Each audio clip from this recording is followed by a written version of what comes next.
Hi, my name is Bethany James, and I'd like to share my experiences with you in regards to FMLA and maternity leave and pregnancy in the hospitality and restaurant industry. I have been in this industry for approximately 25 years.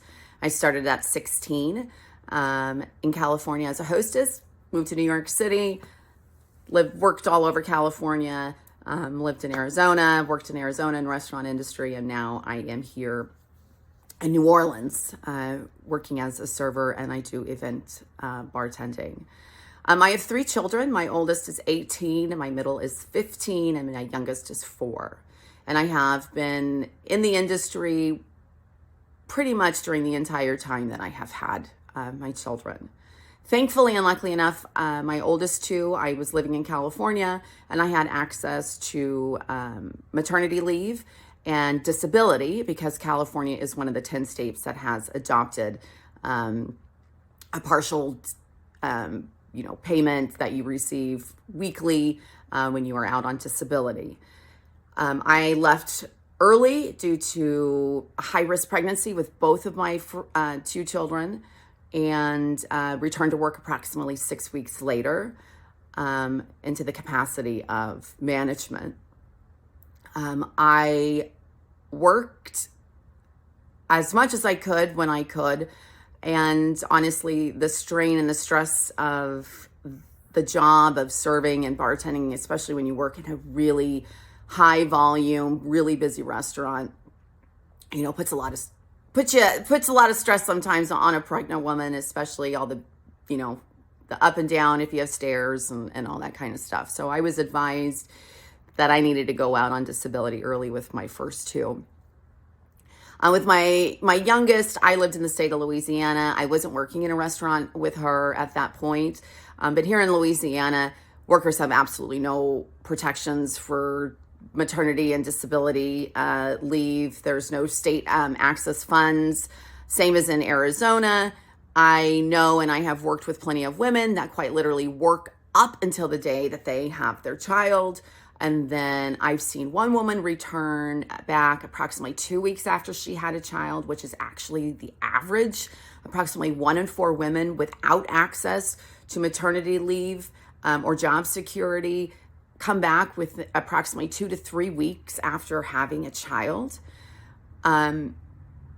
which is just horrendous. No woman is ready to come back to work 2 weeks after having a baby, and no baby is ready for their mother to have to go back to work either. It blows my mind. Some of the things that I have seen in states that I've been in where they have zero protection for workers, and especially hospitality workers. FMLA is only good and only guarantees that the employer secure your job if you are a full-time employee, have worked for over a year, and have worked over 1,250 hours. The average restaurant worker does not meet those criteria or conditions because the majority of restaurants don't typically put their staff on full-time hours. It's always 30 and less, especially when the provisions for medical insurance and such came in. All restaurants across the board switched their scheduling practices to avoid many things. And so women make up 60% of the workforce in the industry. Think about how many women are completely unprotected when they get pregnant. When they get pregnant to have a baby, the most valuable gift of all, a child, and there's no protection for the parents. And this goes for fathers as well, because fathers need bonding time. Fathers need to be there to help the mothers. You can't do this on your own. It's really hard. It's a lot of work. And to have companies and businesses, and I've seen it with my own eyes, especially down here in New Orleans, where it's the wild west of the industry, the restaurant industry, where workers aren't only making $2.13 an hour, they literally have zero protections and labor violations and wage violations. And I mean, it's just, I've never seen anything like it before. And I'm a restaurant consultant at this point, and I've seen a lot. We have got to pass legislation. We have got to work. We've got to rally. We've got to demand that that females have more protection in the workforce when it comes to being pregnant and all those related, adoption and being a foster parent and caring for your sick kids, caring for your sick parents. All of that is protected under FMLA. And I think the majority of us really kind of got a good taste of it, especially during this pandemic, because it was the first time all of us really had to use some sick time probably at once.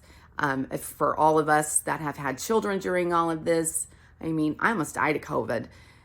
My job wasn't protected. I had absolutely zero protection because I was living in the state of Arizona. I didn't get paid. I've owed thousands of dollars in unpaid wages from unemployment, due to being sick and all of this in the state of Arizona. It's a joke.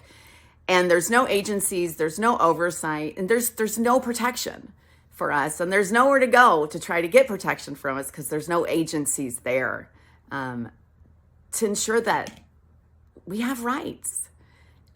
So this is something that is near and dear to my heart. I'm a child abuse advocate. I'm a domestic violence abuse advocate. This is what I do. I fight for women and children all day long. That's my day job.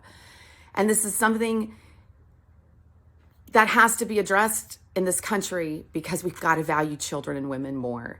And if 60% of women make up the workforce in the hospitality industry, then that means we've got a lot of power.